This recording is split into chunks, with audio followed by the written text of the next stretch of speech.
Vasudevaya. Namo Bhagavate Vasudevaya.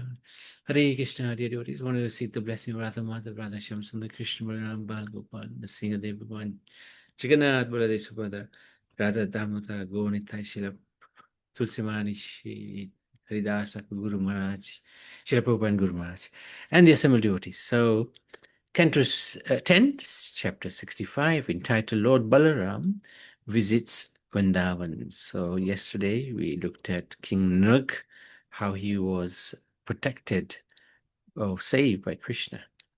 So, today we want to look at how Lord Balaram visits Vrindavan. This chapter relates how Lord Balaram went to Gokul, enjoyed the companies of the cowherd girls, and dragged the Yamuna river. One day, Lord Balaram went to Gokul to see his relatives and his well-wishing friends. When he arrived there, the elder gopis and Krishna's parents, Nanda and Yashoda, who had all been in great anxiety for a long time, many years, embraced him and joyfully greeted him with prayers. Lord Balaram offered appropriate respects and greetings to each of these worshipable elders according to age, friendship, and family relationship. The Lord rested from his journey. Then, after resting, the Lord accepted a comfortable seat, and they all gathered around him. With voices faltering out of love for him, these cowherd men and women who had dedicated everything to lotus-eyed Krishna asked about the health of their dear ones in Dwarka. And Balaram, in turn, asked about the cowherds, men's and women's welfare. In a short while, the young gopis came to Lord Balaram and questioned him about Krishna's well-being. They asked, does Krishna still remember his parents and friends? And will he be coming to Gokul to visit them? For Krishna's sake, we gave up everything, even our fathers, mothers, other relatives. But now, he has abandoned us. Of course, Krishna never abandons anybody.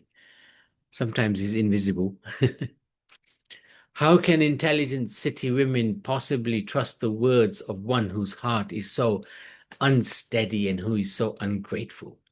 So they're having a go at Krishna in love. This is in love. This is not out of hatred or envy or greed. It's out of love. They must believe him because he speaks so wonderfully, and also because his beautiful smiling glances arouse their lust. Why bother talking about him, dear Gopi? Please talk of something else. If he passes his time without us, then we shall similarly pass ours without him. Of course, they can't get him out of their heads. In this manner, the gopis remembered Sri Krishna's charming talks, enchanting glances, playful gestures, his style of walking, and his loving embraces. And as a result, they began to cry. They were missing him. Lord Balaram consoled them by conveying the attractive messages Krishna had given him for them. These messages deeply touched the gopis' hearts. Balaram resided in Vrindavan for 2 months, and during the nights he gave his cowherd girlfriends conjugal pastimes, sporting in the groves on the Yamuna's shore.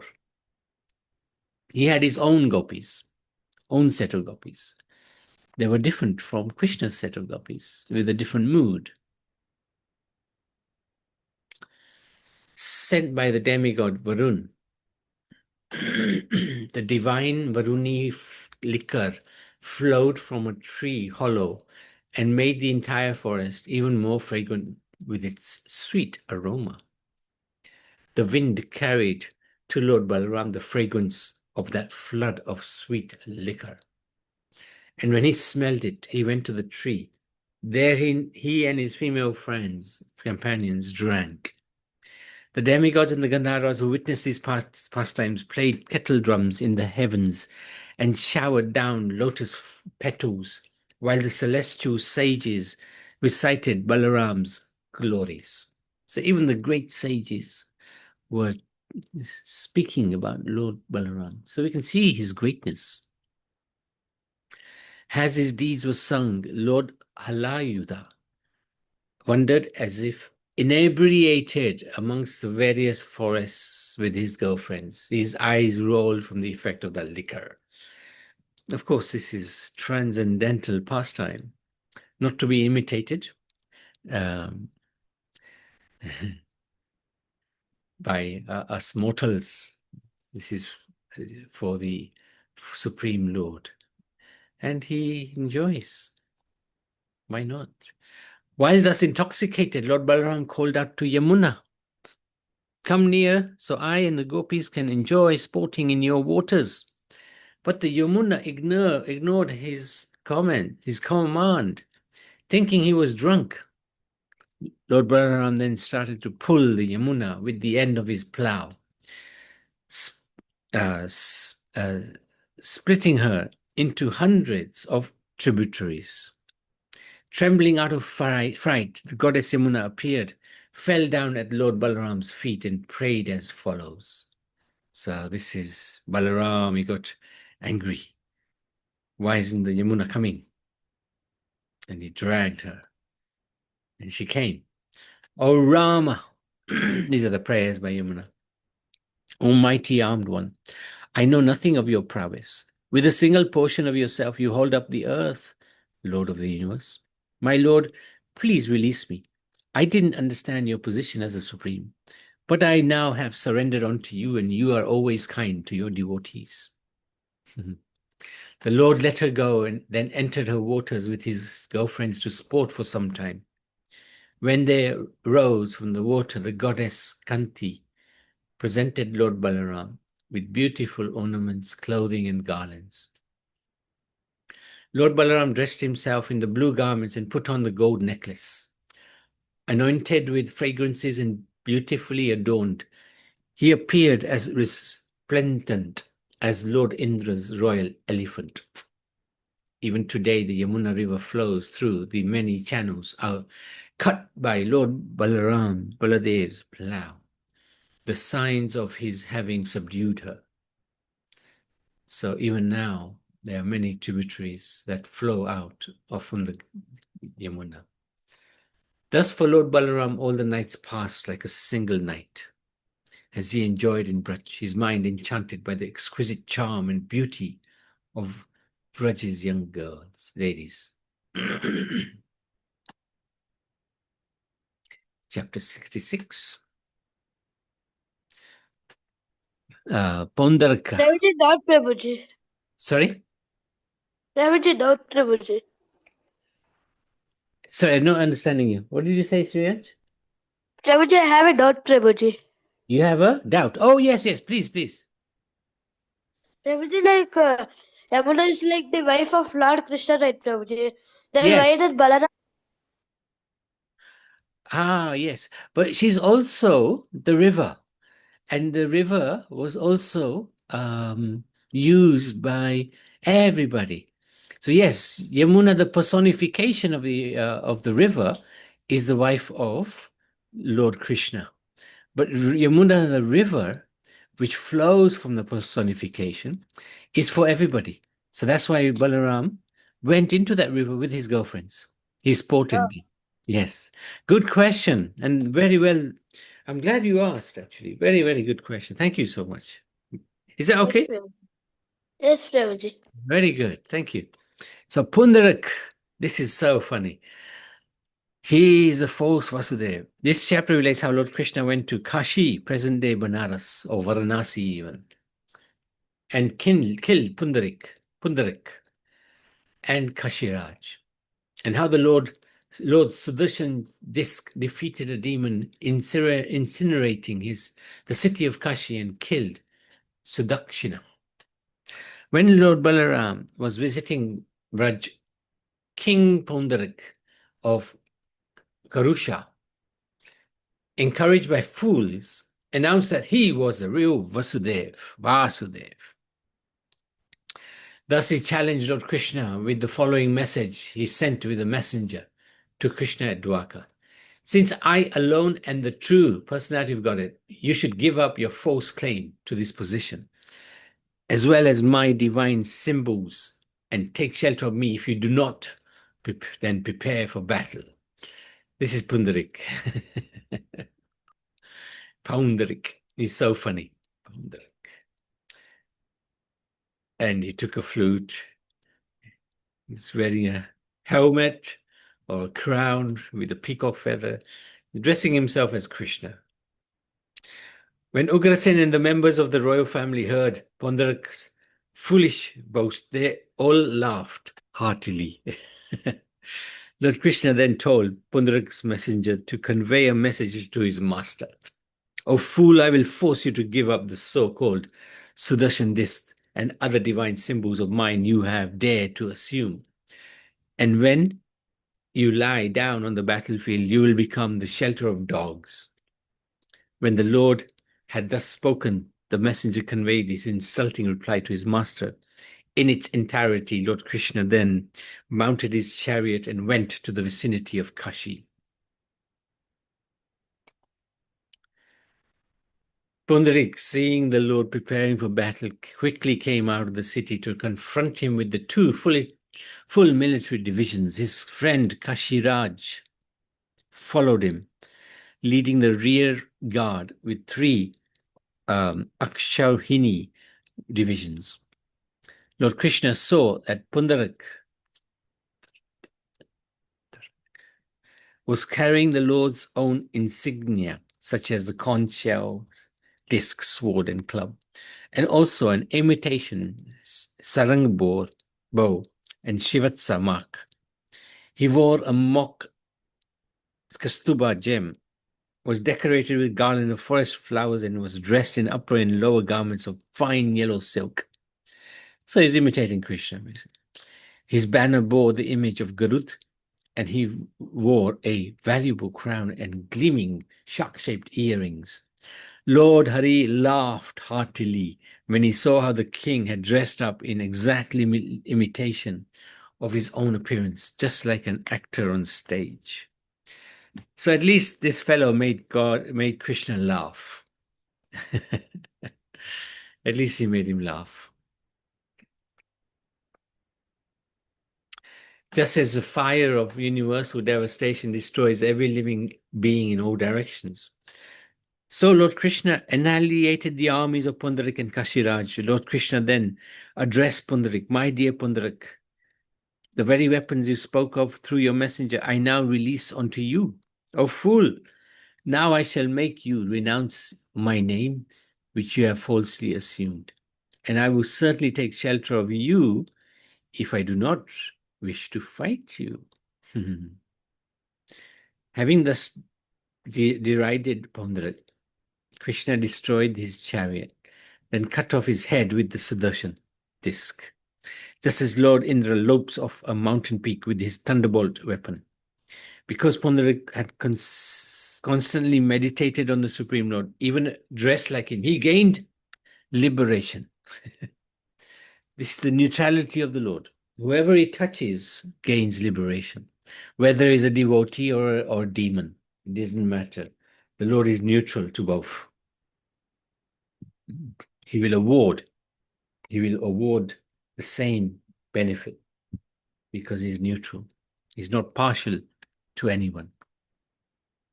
Of course, if the devotee is close to him, he'll reciprocate. But nobody is stopped from being a devotee. That's his impartiality. He doesn't say, you can be my devotee or he can be my devotee. Anybody can be his devotee. Pundarik, seeing the Lord preparing for battle. Oh, no, read that already. This is the amazing Lord getting ready. When Krishna beheaded Kashiraj with his Sudarshan disc, the king's head flew into his city. And when the queen's sons and other relatives eventually recognized whose head it was, they all began to lament, alas, we are killed. Oh, my lord, my lord. Having thus killed envious Pundarik and his ally, Lord Krishna returned to Dwaka. As he entered the city, the Siddhas of heavens chanted his immortal nectarian glories. At that time, a son of Kashiraj named Sudukshina, wanting to avenge his father's death, began worshipping Lord Shiva with the intention of destroying his father's killer. Gratified by Sudakshina's worship, Lord Shiva offered him a choice of benedictions, and Sudakshina asked for a means to kill the one who has slain his father. Lord Shiva advised him to worship the Dakshinagni fire with the black magic rituals. Thus, Sudakshina did. This Sudakshina did, with the result that the fearsome demon with a body of flames appeared from the pit of the sacrificial fire. The fiery creature's beard and tuft of hair were like molten copper, and his eyes emanating blazing hot cinders.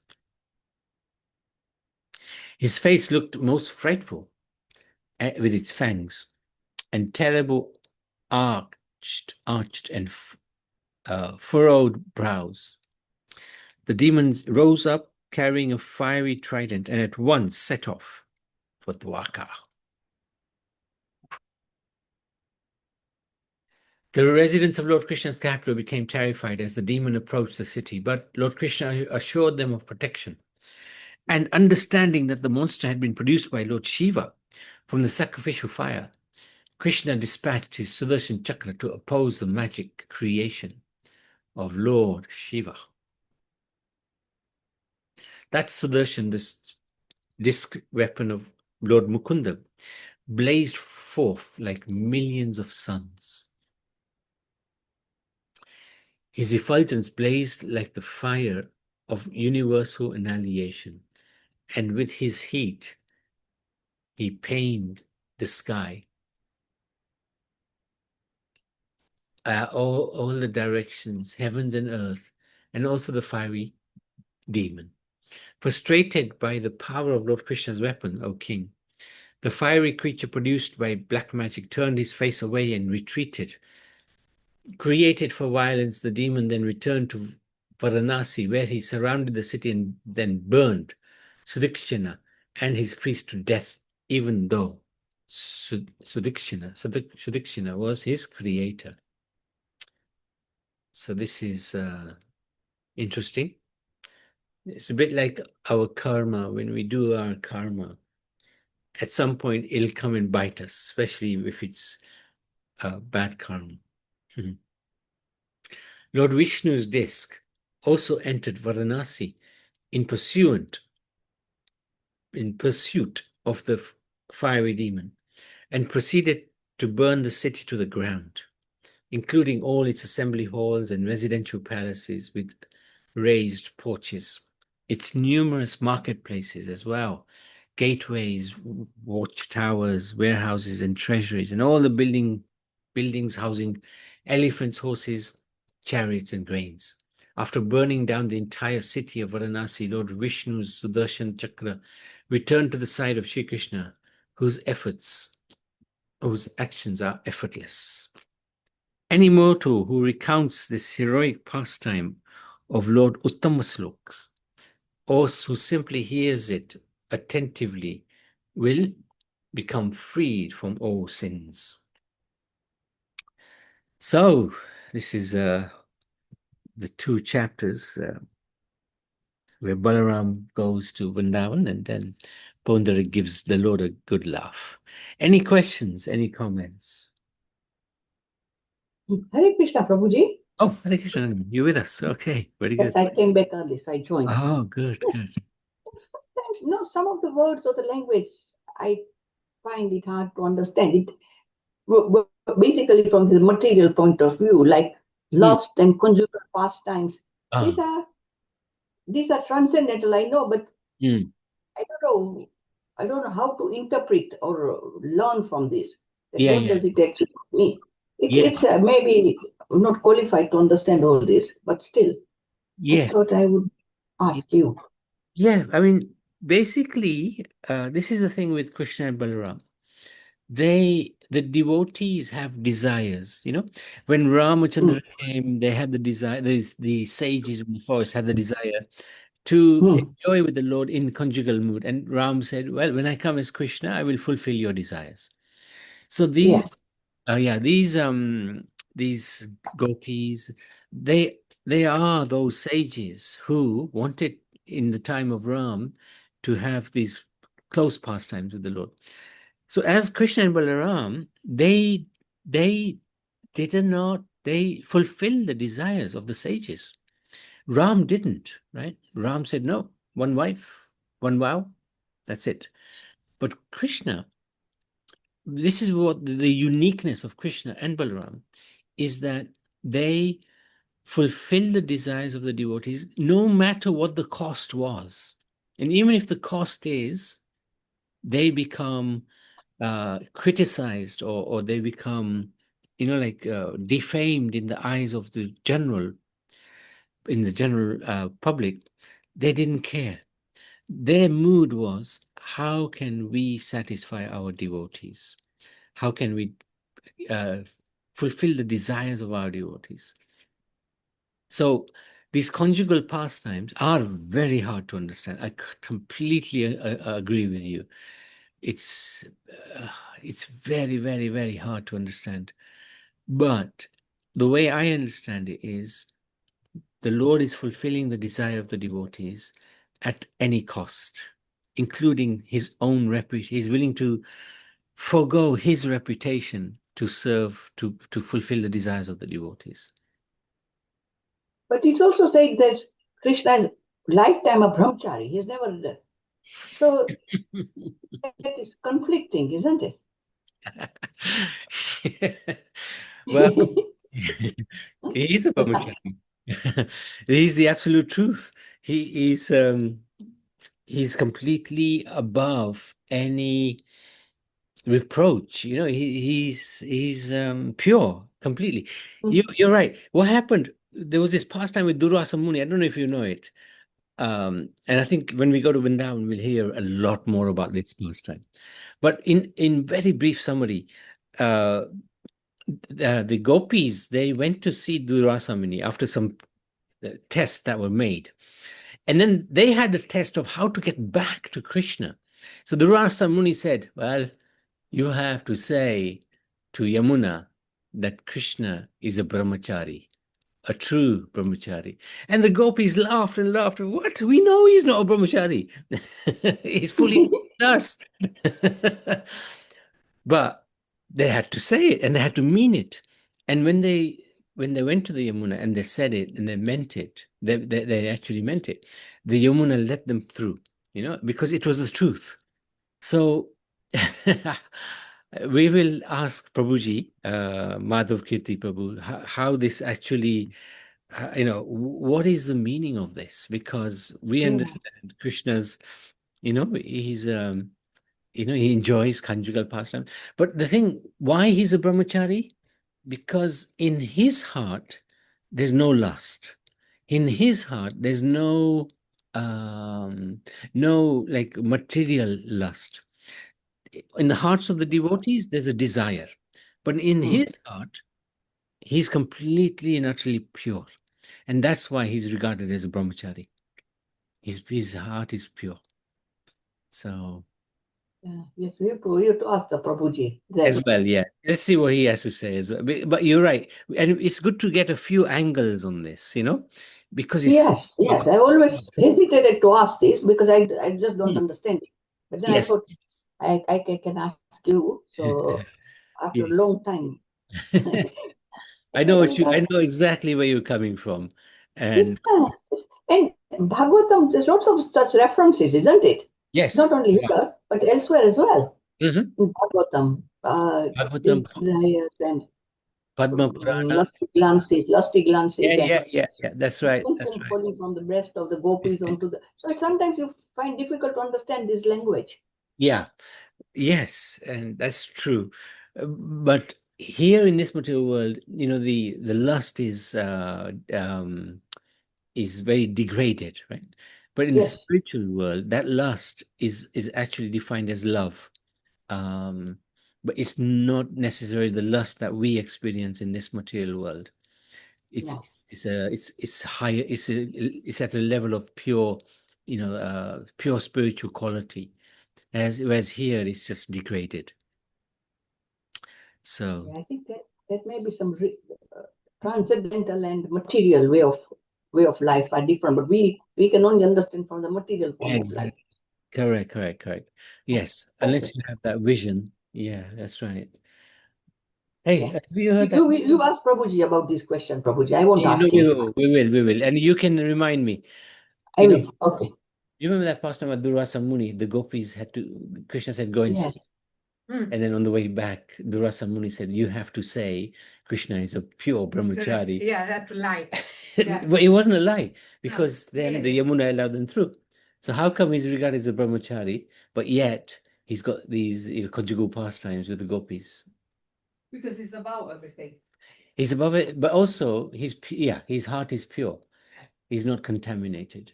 Anyway, let's see what Prabhuji has to say as well. We will Yes. check it out. Okay. Okay. Thank you very much. Thank Very you, good. Prabhu. Very good. Thank you. Anybody else? Anything else? Okay, otherwise we can stop. Okay. Srimad Bhagavad Puran ki jai.